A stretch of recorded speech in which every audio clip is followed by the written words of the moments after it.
You're single, no income, make yourself useful. That was my mother on the phone, a Tuesday at 9:47 p.m., calm as if ordering a curtain rod. For 3 months, she had been telling our family that my master's thesis was just typing, so they could ship me home to Spokane to be a free nanny for my sister's 3 small children, the youngest 5 weeks old, while my unemployed 34-year-old brother slept in the basement until noon. I was 22. I had 18 days until my defense. I had 4 hours of sleep banked. I had a $1,840 checking account. I was, by every number my mother valued, exactly as useless as she'd just announced.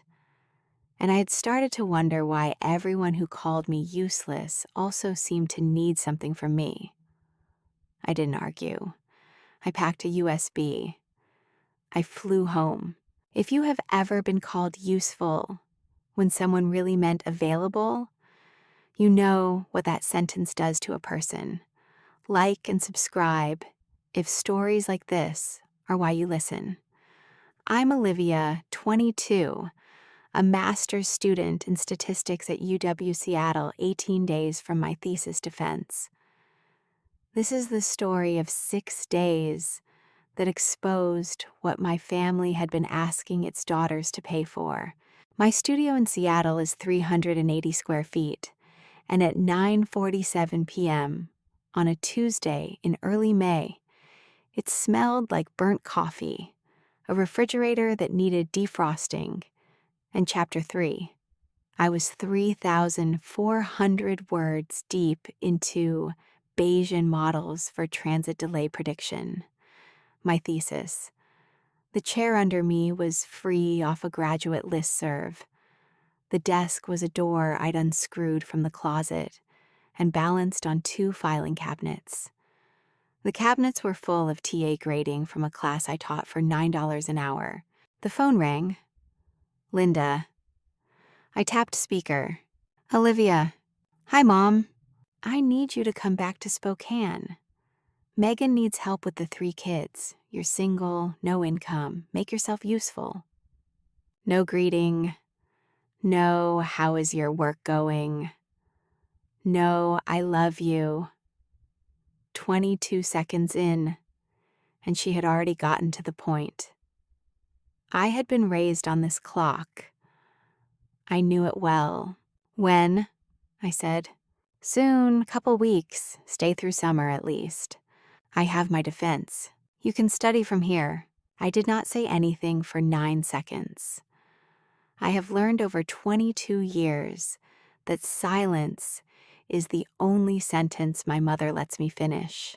I'll think about it, I said. Don't think too long. Megan can't keep doing this alone. She hung up without saying goodbye. She always does. The kettle on the stove had stopped whistling at some point during the conversation. I hadn't noticed. I poured boiling water over the cold mug of instant coffee that was still on my desk. The water turned the surface brown, then gray, then nothing. My phone buzzed again. Ryan, my older brother, 34. Hey, come home, it's been a minlol. He had not asked me to come home in 18 months. He had not paid for a single grocery in our parents' house in 18 months either. Which I knew because Mom had been telling Megan about it during every phone call I had quietly listened in on while I cooked dinner alone in this apartment. I did not reply. I opened my calendar. May 22nd was circled in red, the defense date. May 19th was circled in green, the manuscript freeze, 18 days out. 18 days was enough time to do almost anything, if you knew what you were doing it for. I pulled open the bottom drawer of my desk. There was a 32 gigabyte USB stick in there, the cheap kind with the slide cap, the kind I'd been given at a recruitment fair 4 years ago and never used. I held it in my palm. I tested its weight. I put it on the desk where I could see it. At 11:14 p.m., I emailed my thesis advisor, Dr. Carla Vance, and asked if we could move our weekly meeting to right then. She replied in 3 minutes. Zoom is open. Carla was 47 and had been advising me since my sophomore year. She had 3 plants behind her on every call, all of them dying in identical ways. She looked at me through the screen the way she looks at students who are about to do something stupid, not stopping me, but witnessing me. "Family thing," she said. "Family thing. I need flexibility through my defense. I can send you a complete draft by May 9th. The defense days May 22nd. She studied me for a moment. "Can you defend it?" "Yes." "Are you okay?" I nodded because I did not trust my voice with the word. "Whatever you're doing," she said, "be precise, don't be cute, be precise." I told her I would be. After I closed the laptop, I sat at the door desk and looked at the USB stick, the calendar, and the brown puddle of coffee. Somewhere downstairs, a car alarm started. Somewhere, on the other side of the state, my mother thought she had just won. She had not. Wednesday morning was bright, in the bad way.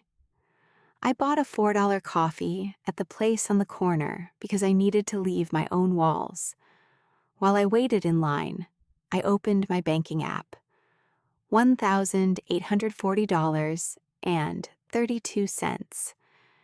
Then I opened my brokerage app, which I had opened exactly once in my life, and which contained $0. Then I closed both apps, and the phone went black, and I saw my own reflection, 22, hair in a knot, eyes tired in a way that had nothing to do with sleep. There is a thing my mother said to me when I was 16.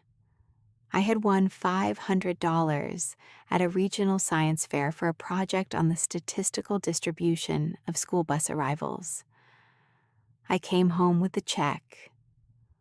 My mother folded it once, slid it into her wallet, and said, "Give this to your brother for his birthday next week. He's older, he has needs." Then she handed me a tin of brownies she had made the day before to celebrate the win. I ate 2 of them on the back porch and did not cry, because by 16 I had already understood that crying in our house was a verb only my brother conjugated. I walked back to my studio with the coffee. I opened my laptop. I opened a new Google Sheet. I named it Ryan-2024-2025. I sat with my hands on the keys and did not type anything for 40 seconds. Then I typed the first column header. Fame! At 1:17 p.m., I called Megan. She is 30. She is my sister. She had given birth to a baby girl named Emma 5 weeks earlier. The pregnancy had been her 3rd. The maternity leave plan had been 12 unpaid weeks. That was what she had told me in February. She picked up on the 4th ring. There was a sound in the background that took me a moment to place. Fluorescent lights and a copier. A copier. "Liv, where are you?" "Office. I shouldn't talk long. I'm pumping in the lactation room. I have a meeting in 11 minutes. "You're at the office." "Liv, I really can't." A long silence. Then, in a voice I had never heard from her before, "I had to come back. Mom said I was the only one who could help. She said Ryan was dealing with things. She said you were coming home soon, so it would only be until then. Liv, I really can't talk about this at work. I'll text you. I love you." She hung up. I sat with the phone in my hand. 5 weeks postpartum.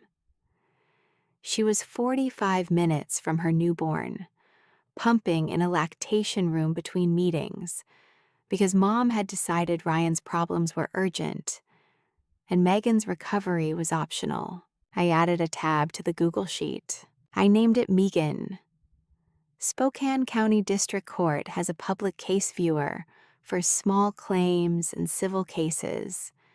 It is ugly, slow, and full of CAPTCHAs. I learned to navigate it in 18 minutes. I typed Ryan Edward Hartley into the search bar. 3 results came back. 2 were small claims judgments. Best Buy, October 2023, $1,840. Auto Lot WB, February 2024, $2,660. Both had been entered by default, which meant Ryan had not appeared to dispute either one. The third result was a parking ticket appeal from 2019. I screenshotted the judgments and dragged them into a new folder on my desktop, Court. Then I searched the collections agency listed on the auto lot case, Praxis Receivables, LLC, Boise address, registered to do business in Washington since 2017. Nothing about it looked fake. Nothing about either judgment suggested Ryan had solved the problem. I opened the Google sheet and added a row. Ryan, default judgments, $4,500. I underlined the number. Not because a judgment meant somebody had paid it. It meant the opposite.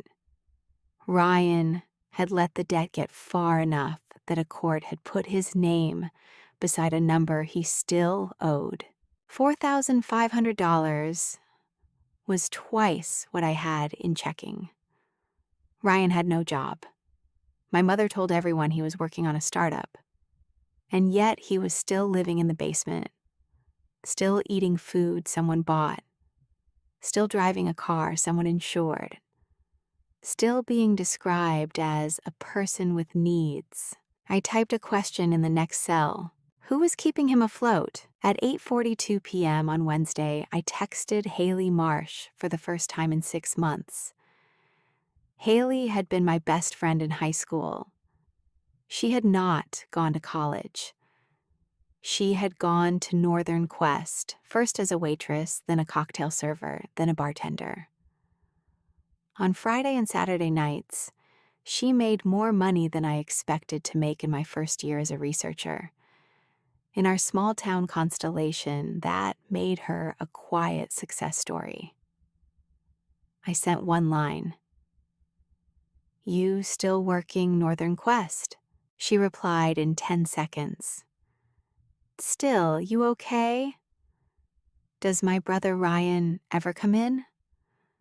The typing dots appeared, disappeared, then appeared again. Finally, she sent 3 photos. They were taken from behind the bar, slightly off angle the way someone takes pictures while pretending to wipe down a glass. Ryan was in all 3. Gray Patagonia polo, slot machine row 4, a highball near one hand. In the second photo, he was talking to a man in a black blazer. In the third, yellow casino chips were stacked beside his drink. Then Haley wrote, Liv, you need to sit down. He has a host. She FaceTimed me at 11:03 p.m. from her car in the employee lot.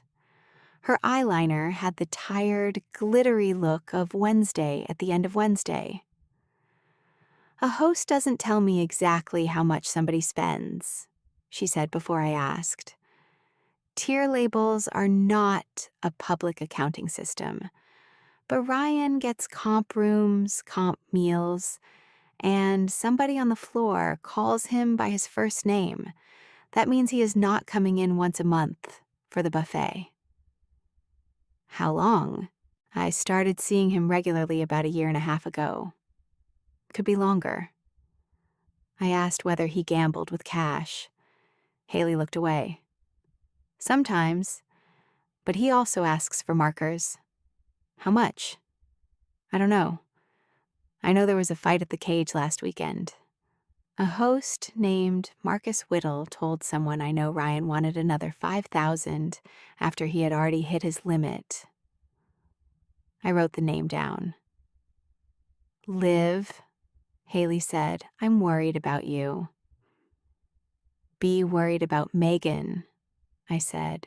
After we hung up, I spent 40 minutes reading about casino markers. Not because I thought I could prosecute my brother from Seattle, and not because I intended to turn gossip into proof. I needed to understand the pressure point. A marker was a short-term credit instrument issued by the casino. It was supposed to be covered within a set period. If it was not, the casino could collect, send it to collections, or pursue legal remedies depending on the agreement and the facts. The important part was simpler. A person with no income could not keep taking markers unless someone, somewhere, believed the money would appear. On Sunday afternoon, I called my father. I had not called him in 11 weeks. He answered on the second ring. Olivia. Hi, Dad. He sounded happy in the small, surprised way he sounds when no one has called him for anything in too long. He asked about the studio. I told him it was fine. He asked about my defense date. I told him May 22nd. He asked if I needed money for the flight home. I told him I did not. Then I said casually, how's the shop? Slower than last year. Engine work is up, body work is down. How's the household stuff, bills and everything? Why? I'm finishing my degree. I've been thinking more about money lately. He laughed, but the laugh stopped a half second before it should have. Then he said, we're fine, baby. The savings is still there. He paused. 3 full seconds. I counted them on the kitchen clock. It's still there. Okay. Why are you asking? Just thinking ahead, school loans and all that. Don't worry about us. I won't. We talked for another minute about Mason starting kindergarten in the fall. I told him I loved him. He told me he loved me back. I hung up. Then I went to the Google Sheet and added a new tab. Roy. In the first cell, I wrote 3 seconds. Roy knows. Monday morning at 7:14 a.m., my phone buzzed before my alarm did. It was Haley. Marcus came through. Read this when you're alone. I sat up in bed and called her instead. He will not send you records, she said immediately. And I'm not asking him to. He said that could cost him his job. Then what did he tell you? He said Ryan has about 18,000 outstanding in markers. He said the first one was in January. He said there have been arguments at the cage because Ryan keeps asking for more after he is already past his limit. About 18? His words, not a document. Treat it like a lead. I did. I opened the master sheet and entered. Casino. Outstanding markers. East. $18,000. Court. Default judgments. $4,500. Known exposure. East. $22,500. I looked at the number. $22,500. Almost 3 semesters of my tuition. 12 times my checking account. A down payment in parts of America. But it was not evidence yet. It was a number with a source I trusted and a question I still needed to answer. How did Ryan keep getting covered? I saved Haley's messages in an encrypted folder on a separate cloud account my mother did not know existed.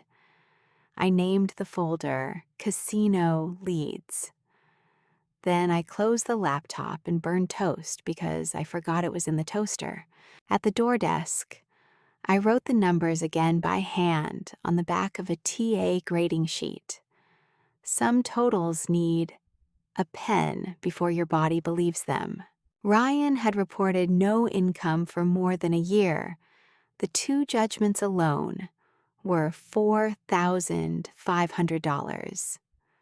The marker estimate pushed the known exposure to roughly $22,500, and it did not include rent, insurance, food, gas, or the ordinary cost of keeping a 34-year-old man in a basement with a car and a phone. Megan made about $68,000 at the insurance office.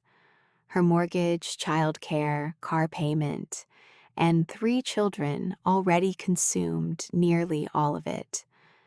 She was 5 weeks postpartum and back in a lactation room between meetings. Whatever money she was contributing, it was not enough to make $22,000 disappear without leaving damage somewhere else.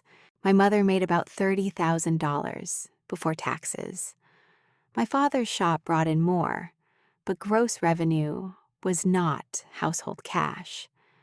Between payroll, parts, rent, insurance, and taxes, he took home something closer to $40,000 in a normal year. Normal years do not absorb an adult child's escalating debts in silence. I could not prove where the money came from. Not yet, but I knew there was one pool of money in our family that my mother had described, for as long as I could remember, as untouchable. She called it the savings. In 2018, the year Dad expanded the shop, she had said in our living room, "Roy does not get to touch the savings. The savings is mine. The savings is what we retire on." Dad had nodded the way men in our family nodded. I opened a new tab on the sheet. Savings. I called Carla Vance from the studio at 9:18 p.m. "Carla," I said, "I have a thesis question. It is not actually a thesis question." "Okay. How do I establish with reasonable confidence that money is leaving a family account when I do not have access to the account?" She set down whatever she was holding. I heard the click. "Olivia, it is for a family thing." "That family thing, yes." She was quiet for a moment. Then she said, "First, do not access an account that is not yours. Do not guess at numbers and call them evidence.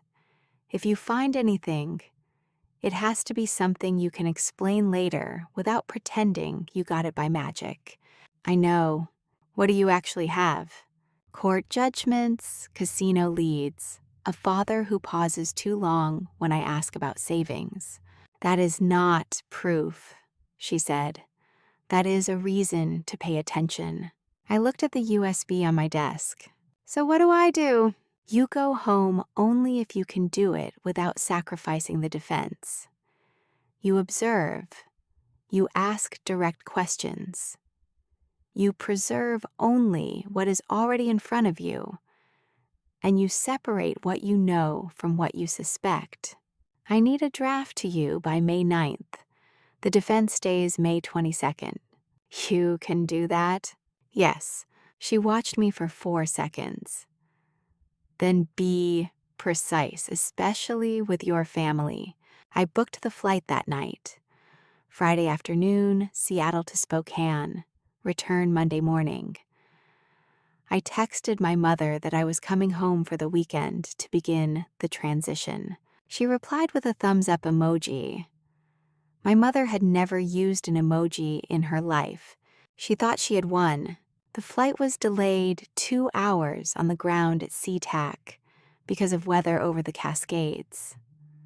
I sat at the gate and watched a family of 4 eat a single Cinnabon between them, the children rotating turns with the fork, and I thought about the basic equation of fairness, how it sets up early in a family, and how it almost never gets retried.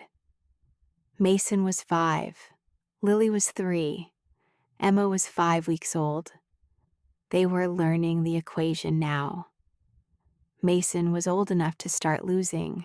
At hour 2 of the delay, I called Haley from the gate. I land tonight at 9:48. Are you free tomorrow? Yes, she said. Marcus said he can meet us. Marcus, the host. Marcus, the host. He will talk about what he has seen. He will not give you records, screenshots, or anything that puts his job at risk. That is still a lot to ask of someone who works there. I know, Haley said. He says he needs to tell you something in person. I asked why. She said, wait until tomorrow. I boarded at 7:42 p.m. The seat next to me was empty. I put the USB stick in the seat pocket in front of me and looked at it for the entire 40-minute flight. I did not open my laptop. I did not look at my phone. I let myself notice that I was technically, by every measure the airline cared about, going home.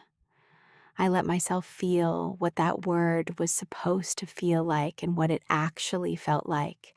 And I let the gap between those two things sit in my chest where I could see its outline. Then we landed. My father was waiting at the curb in his red Ford F-150, the one with the rust under the wheel wells. He was wearing the navy work shirt with Hartley stitched over the pocket. He hugged me. I let him. He smelled like motor oil and the sandalwood deodorant he had used since 1994. His shoulders, under my arms, felt thinner than they had at Christmas. He held on for 7 seconds. I counted those too. We drove home through Spokane Valley with the windows cracked. He asked about Carla. He asked about Seattle rents. He asked nothing about Ryan, nothing about Megan, nothing about the savings. He talked about the shop's quarterly tax filing in a way that was meant to keep us inside very small subjects. We pulled into the driveway at 11:02 p.m. Megan's Toyota was already there. The lights in the kitchen were on. I could see Megan through the window, sitting at the table in her work clothes, expressing milk into a plastic bottle by hand, because the pump had probably died or run out of battery in her car on the way home from her 10-hour day. I walked into the kitchen. My mother said, without turning her head, "You look fat." Megan looked up. She did not smile, exactly. She made a small motion with one shoulder that I understood as welcome home. Then she went back to the bottle. From the basement, the sound of a video game. Ryan was downstairs. Ryan was always downstairs. Ryan, my mother had told everyone, was working on a startup. Saturday morning at 9:18 a.m., everyone left. My mother went to the grocery store. My father went to the shop. Megan picked up a brunch shift because she needed the hours. Ryan was still asleep in the basement. I went to my father's office at the back of the house. It used to be a sun porch. Dad had walled it in himself in 2003 and called it his paper room. Inside were a metal filing cabinet, a vinyl recliner, 3 mounted fish, and a desk made from plywood over 2 sawhorses. The cabinet drawers were labeled in masking tape: taxes, insurance, Shopee household. I opened household. Near the front were 3 printed savings summaries from Inland Empire Federal Credit Union, joint account ending in 2049, June 2024, December 2024, April 2025. Everyone showed the same closing balance, $87,400.16. That was the first thing wrong. No household account lands on the same exact number 10 months apart, unless someone is trying to make it look still. The second thing wrong was the letterhead. The logo was slightly blurry, the kind of blur you get when someone prints an image instead of downloading an official statement. I did not touch the computer. I did not try a password. I kept looking. At the back of the drawer, behind a stack of utility bills, was a plain white envelope in my father's handwriting. 2049. Activity. Inside were printed account activity pages with the credit union's standard footer, page numbers, and transaction detail. They were not polished summaries for my mother. They were the pages Dad had used to track what he had moved. The balance on the latest page was $31,460.78. I read the transactions one by one. Normal deposits from my parents, mortgage, utilities, insurance, credit card minimums. Then 9 transfers over 14 months, each between $3,000 and $7,000. Everyone was labeled as an online transfer to Ryan. Total $42,000. For a full minute, I did not move. The casino lead had told me Ryan was in trouble. The court judgments had told me he did not pay what he owed. These pages told me who had been catching him every time he fell. I photographed the false summaries and the activity pages exactly as I found them. I did not take originals. I did not delete anything. Back in my room, I saved the images in the encrypted folder and named the new subfolder Bank. I still could not prove that every transfer had gone straight to the casino. I did not need to. By then, I had something cleaner. Ryan had lost money and Dad had quietly moved $42,000 of joint savings to keep him afloat, while Mom believed the account was untouched. I went into the kitchen and poured a glass of water. My hands did not shake. I noticed they did not shake. I noticed. At 3:14 p.m. on Saturday, I met Haley and Marcus Whittle at Atticus, 12 minutes from my parents' house. Haley wore a flannel over a band t-shirt. Marcus wore a black polo under a black blazer, his casino badge turned backward against his chest. He sat across from me with both hands around a paper coffee cup. "I need to say this first," he told me. "I can't show you account screens. I can't give you marker totals, loyalty records, or anything that lets you trace this conversation back to my job. I'm not asking you to. Good. Because I'm not here to build a case for you." He looked at Haley, then back at me. "I'm here because your brother is in trouble and he keeps talking like somebody at home will catch him." "What does that mean?" "It means he comes in angry when the cage says no. It means he asks for more credit after he has already been told he is done for the night. It means he talks about his dad the way some gamblers talk about an emergency fund." "Has he said my dad pays for him?" "Not in words I can repeat as proof." Marcus shook his head. "But I've watched people lose everything while they still believe one more rescue is coming. Ryan has that look." Haley leaned toward me. "He has been there regularly. That part is real, not once a month, not casually." I thought about the false savings summaries in Dad's drawer, the 9 transfers, the way Ryan's name appeared beside every one of them. "Is he coming in tonight?" I asked. Marcus looked down at his cup. "I heard he planned to. That is all I can say." "Thank you," I said. "You've told me enough." He looked relieved and sad at the same time. "Do not make me your source." "I won't," When we stood to leave, Haley hugged me. Marcus did not. He only said, "Whatever happens next, keep the facts separate from the anger." I asked him one last question. "Did Ryan ever talk about my mother?" Marcus took a breath before answering. He talked about home. Like home was a place where consequences became somebody else's problem. That is not a record. It is not evidence. It is only the impression a person leaves when they have said the same kind of thing too many times. It was not enough to put on a screen, but it was enough to make the rest of the evidence feel less accidental. I drove home with that sentence in my head.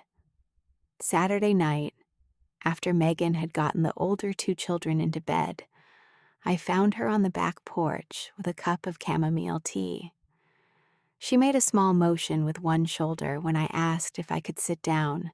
She looked 20 years older than 30. Gray pouches sat beneath her eyes. Her hair was tied back in a way that suggested she had not washed it in days. The cup trembled slightly in her hand. "Megan, yeah, why did you go back to work at 4 weeks?" "For a long time." She said nothing. Then she said, "Mom kept saying the family needed me, that Ryan was carrying a lot, that you could not carry anything, that once you got here, it would settle down. She made you go back so I could replace you." "She never said it like that." "No," I said, "she did not have to."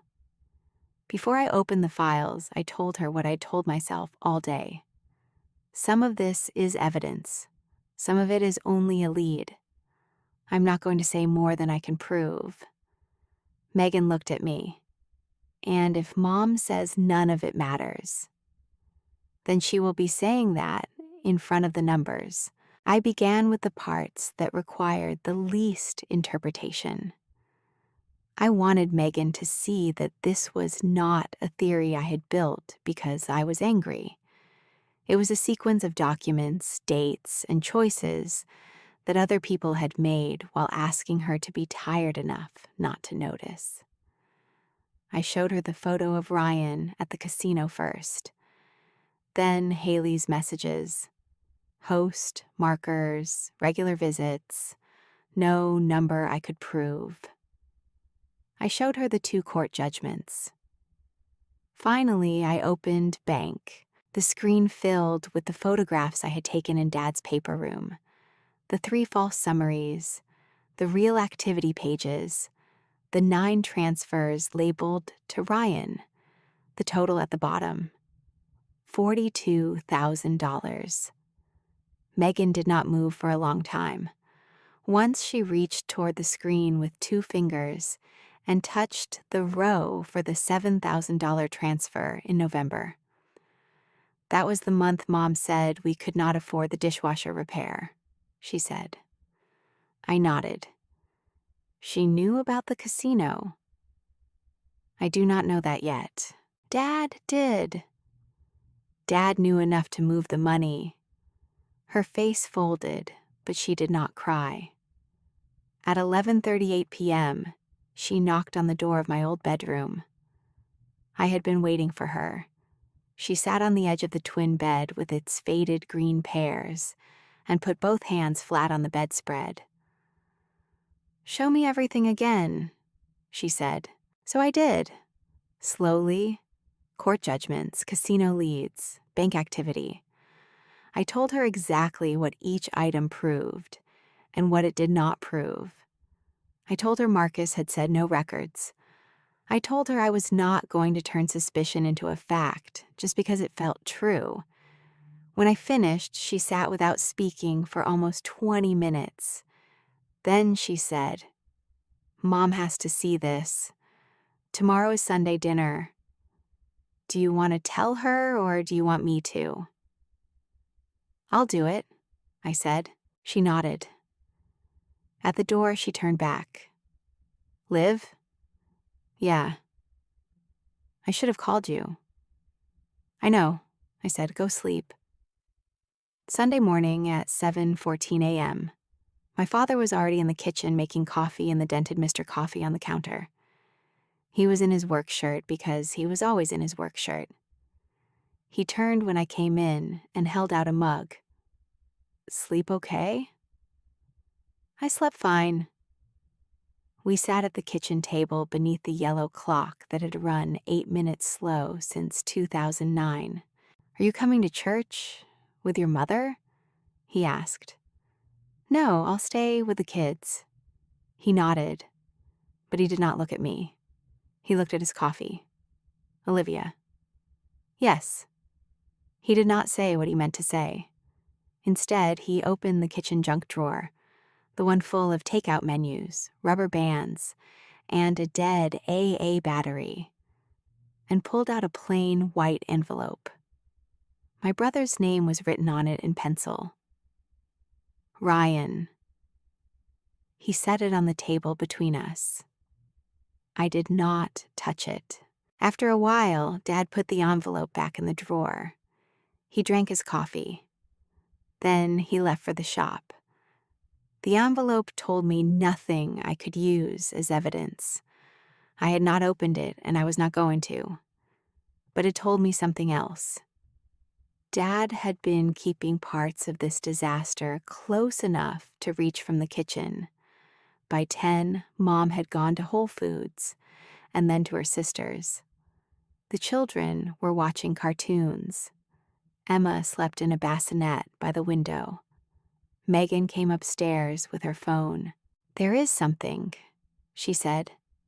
2 weeks earlier, Mom had left her a voicemail after Megan ignored 3 calls in a row. Megan had never listened past the first few seconds. Now she played it from the beginning. Mom's voice filled the room, warm and practical. "Megan, when Olivia gets home, you'll have breathing room. I'll keep her at the house for a couple months. She's single, she's not going anywhere. She can babysit, she can cook. We'll get Ryan settled. Let me talk to her first, okay? Don't get her worked up before she gets here." The voicemail ended. Megan stared at her phone. "That is enough," she said. "It is enough to show what she planned," I said. "Not enough to explain everything. I do not need everything explained." Neither did I. We did not set a camera. We did not need to make a trap. We needed everyone at one table, with records they could see, and a voicemail my mother could not rewrite. I copied the audio file into the encrypted folder. I labeled it Mom Voicemail. Then I made a second folder on the USB, Court, Casino, Bank, Audio. I wrote a short source note beside every file, not because my mother deserved a careful presentation, but because I had spent enough of my life being told that emotional women confused feelings with facts. At dinner, nobody would get to say they did not know what they were looking at. At 3:11 p.m., I drove Megan's Toyota to the Best Buy on Sullivan Road. I bought a 6-foot HDMI cable and a USB to HDMI adapter that would work without installing anything on my parents' television. I also bought a plain black folder with pockets because I wanted paper copies beside the files. In the parking lot, I checked every item on the USB twice. Court, the 2 default judgments. Casino, Haley's photos and saved messages labeled as leads. Bank, the photographs of Dad's false summaries and the real activity pages. Audio, Mom's voicemail to Megan. Nothing on the drive was there to humiliate anyone. Nothing was there to make a story prettier. It was there because my mother had spent years making the rest of us argue from memory. And memory was the easiest thing in our house to dismiss. On the way home, I stopped behind Atticus for 5 minutes because Haley was taking a break before her shift. I told her I would not be using Marcus's name or asking him for anything else. She nodded. Good. Thank you for telling me what you could. Just be careful, she said. Families know how to make the person who says the truth feel like the problem. I know. She looked at the USB in my hand. You are really doing this. I am really refusing to do what she asked. That was not exactly the same thing, but it was close enough. I drove home. I pulled into the driveway at 4:47 p.m.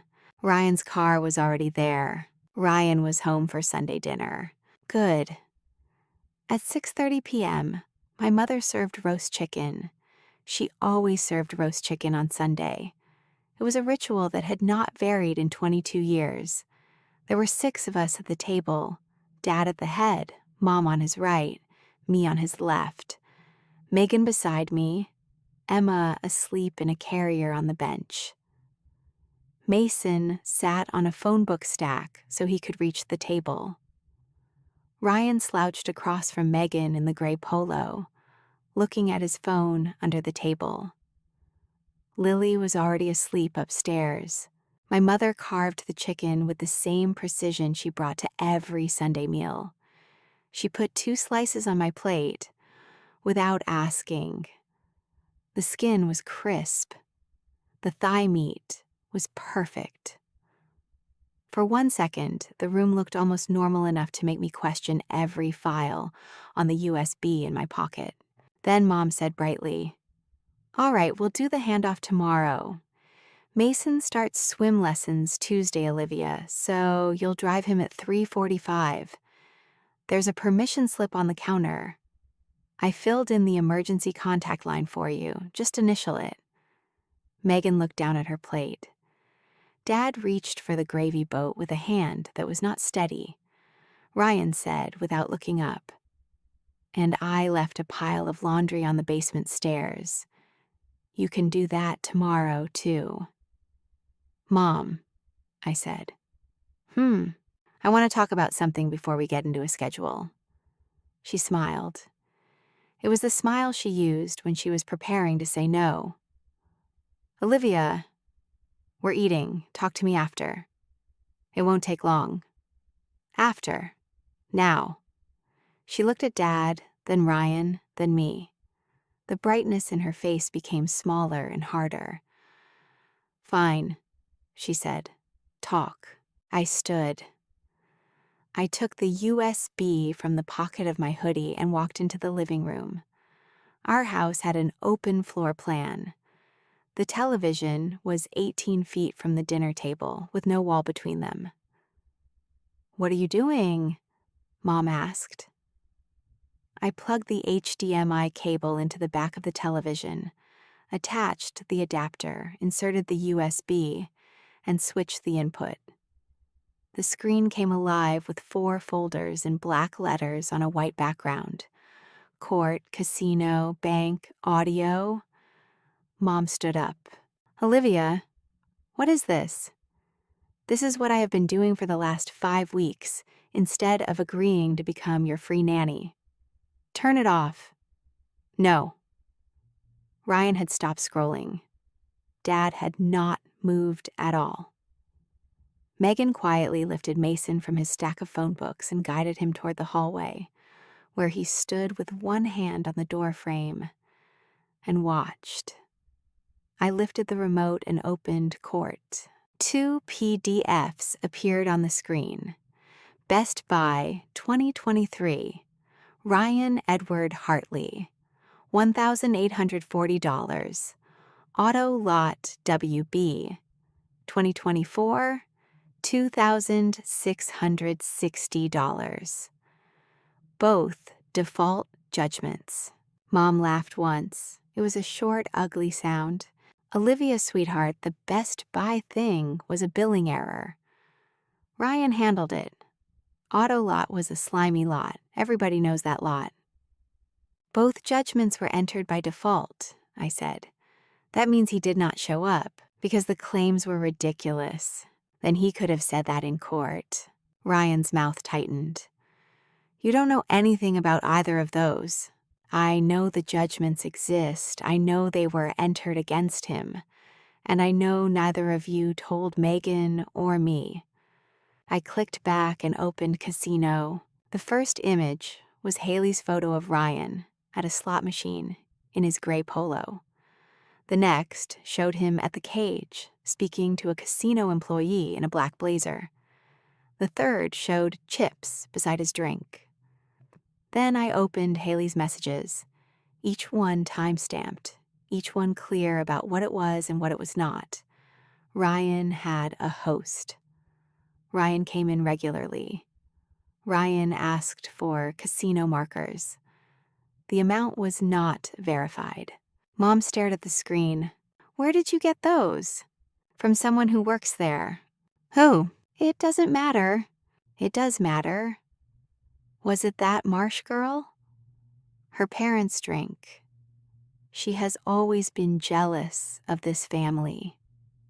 Mom, Megan said. Ryan sat forward. I go there for food sometimes. It's a casino. People take pictures of anything. Then explain why you needed a host, I said. I don't need a host. Explain why Dad sent you money 9 times. Dad's eyes closed. The room went quiet again. I did not make a claim I could not prove. I did not say every dollar had gone to the casino. I did not have to. The next folder contained the part no one at the table could blame on Haley, Marcus, or a girl Mom had decided was beneath us. I clicked bank. First came the 3 saving summaries Dad had printed for Mom. June 2024, December 2024, April 2025. Everyone showed the same ending balance, $87,400.16. Then I clicked to the photographs of the activity pages I had found behind them. The real balance was $31,460.78. Below it were 9 transfers over 14 months. Each was labeled to Ryan. 3,000, 5,000, 7,000, another 5, another 3. Total, $42,000. Mom made a sound I had never heard before. It was not a word. She turned to Dad. Roy. He said nothing. Roy, there was supposed to be $87,400 in that account. He said nothing. You printed those statements for me. His mouth opened. His hand around the small plate of chicken began to shake. The plate slipped, hit the corner of the table, and shattered across the tile. Ryan stood so fast the bench rocked. Mom looked from the screen to him, then back to Dad. You gave him $42,000. Linda, Dad said. How long? 14 months. How many times? 9. And you let me tell Megan we could not afford a dishwasher repair? Dad stared at the broken plate. I thought I could fix it, he said. With what? Mom asked. With Olivia, with Megan's paycheck, with a new baby in childcare and a daughter who was supposed to give up her defense. He looked at me then. It was the first time that night he had looked directly at me. I didn't ask her to do that, he said. No, I said. You let Mom ask. Megan had not moved. Her voice, when it came, was flat. I went back to work at 4 weeks because Mom said the family needed me. She said Ryan was carrying a lot. She said Olivia would come home and everything would settle down. Mom snapped, Megan, not now. Yes, Megan said, now. I opened audio. There was only one file. Mom voicemail. Mom's own voice filled the room. Warm, practical, certain. Megan, when Olivia gets home, you'll have breathing room. I'll keep her at the house for a couple months. She's single, she's not going anywhere, she can babysit, she can cook, we'll get Ryan settled. Let me talk to her first, okay? Don't get her worked up before she gets here. The file ended. No one said anything for several seconds. Mom sat down slowly. She did not look defeated in the way I had expected. She looked furious at the wrong people in the wrong order, like a person trying to decide which lie had cost her the most. I knew he had bills, she said. I knew Ryan was behind on things. Your father told me it was temporary. How temporary? Megan asked. Mom pressed her lips together.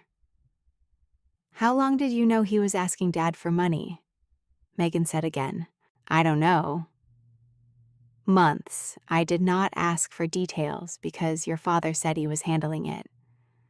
And while he handled it, you told me to go back to work. I told you we all had to help. No, Megan said. You told me I had to help. Ryan got help. Dad gave help. Olivia was supposed to give help. You never asked what I could afford to lose.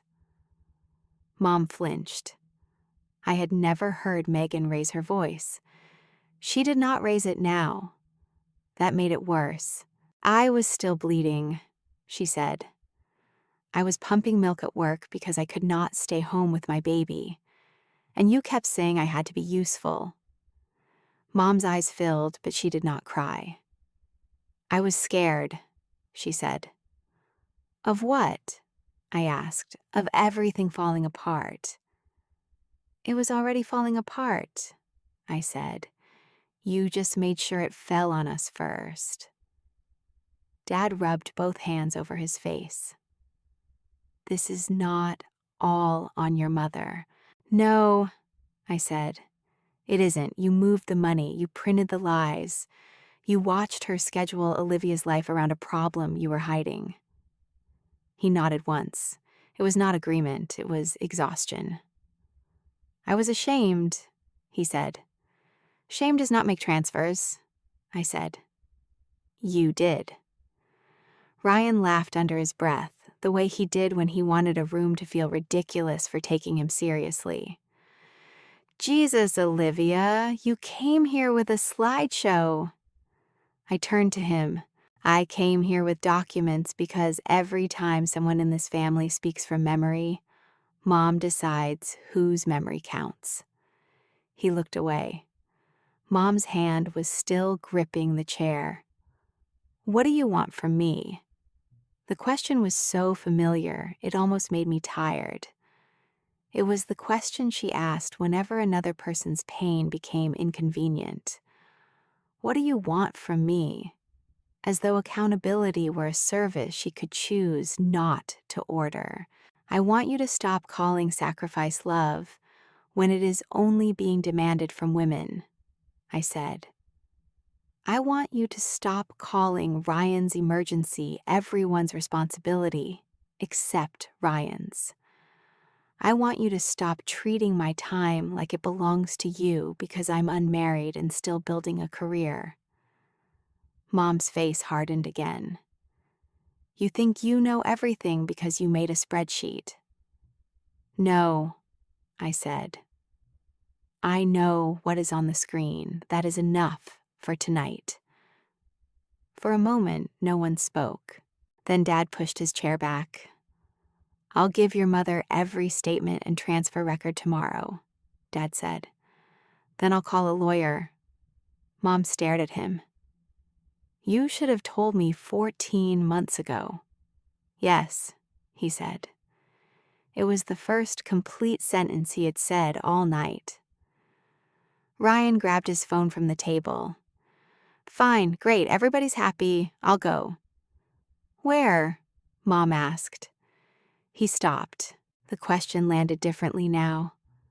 There was no money behind it, no automatic rescue, no plan that involved one of us giving up something to make his next step softer. Ryan did not answer. Mason, from the hallway, began to cry quietly. Megan went to him at once. She did not ask Mom's permission, she simply went. That was when I understood the dinner had already changed something. Not fixed it, changed it. The old system depended on waiting for Mom to decide who moved first. Megan had moved first. Mom looked at the screen one more time. Then she looked at the empty place where Megan had been sitting. "I thought I was protecting this family," she said. Megan turned back from the hallway. Mason held onto the side of her jeans. "You were protecting the version of this family where Ryan never had to change," she said. "The rest of us were just supposed to keep paying for it." Mom opened her mouth, then closed it. Dad stood and moved toward the counter. For a moment, I thought he was leaving the room. Instead, he took the permission slip Mom had placed there earlier, tore it in half, and dropped both pieces into the trash. It was a small gesture. It did not restore Megan's maternity leave. It did not put the money back. It did not make Dad brave. But it was the first time I had ever seen him interrupt one of Mom's decisions before it became somebody else's obligation. Ryan watched the pieces land in the trash.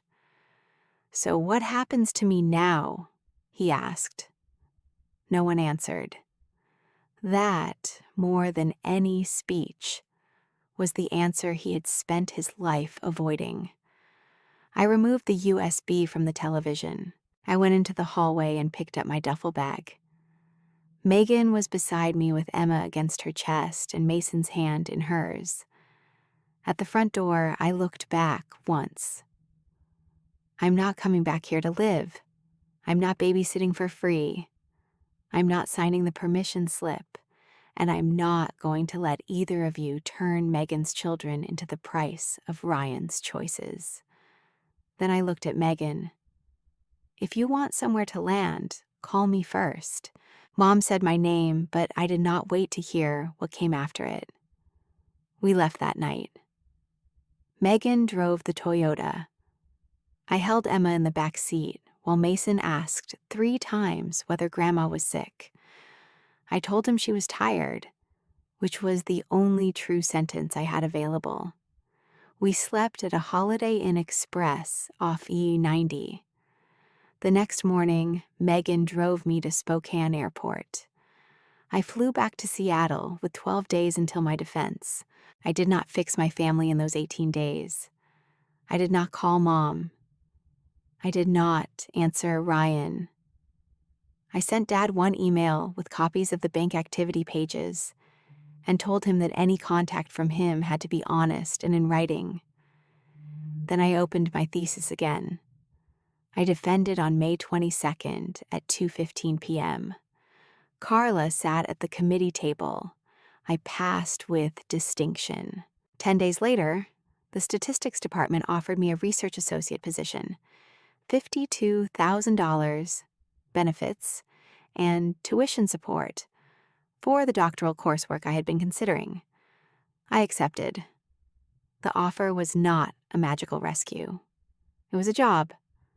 It was health insurance. It was a door that opened because I had finished what I had started.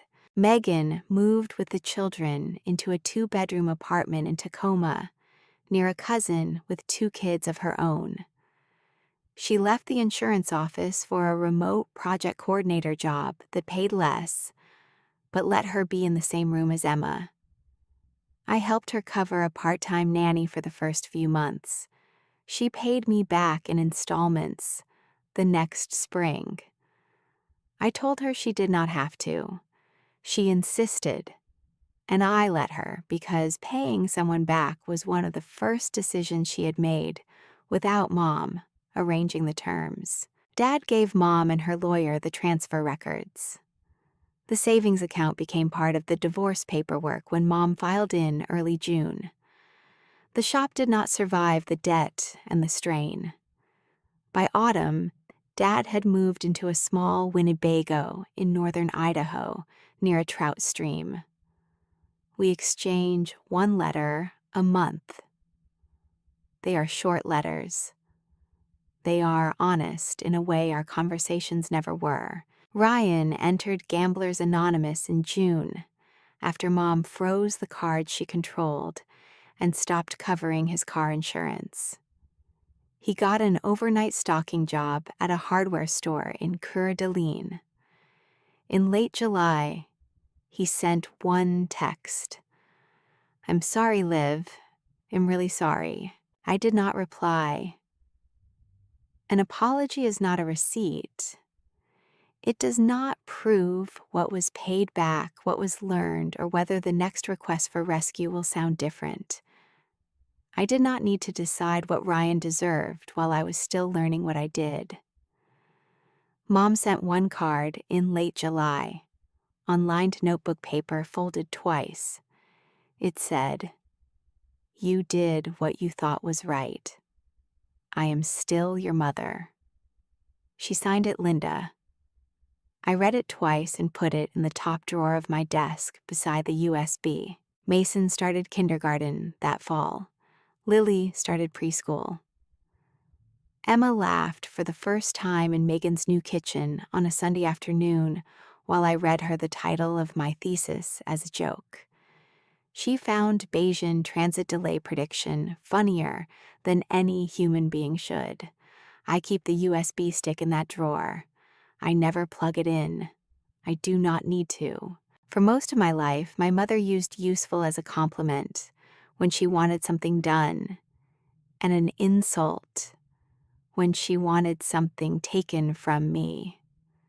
She thought being single meant I belonged to the family more than I belonged to myself. She thought not earning much yet meant my time had no value. Dad thought silence was a way to avoid choosing. Ryan thought somebody else's savings was a railing at the edge of every cliff. They were all wrong about one thing. I was not useless. I was the person who finally counted what their choices cost, and when the math was put in front of them, they could not make me carry it anymore.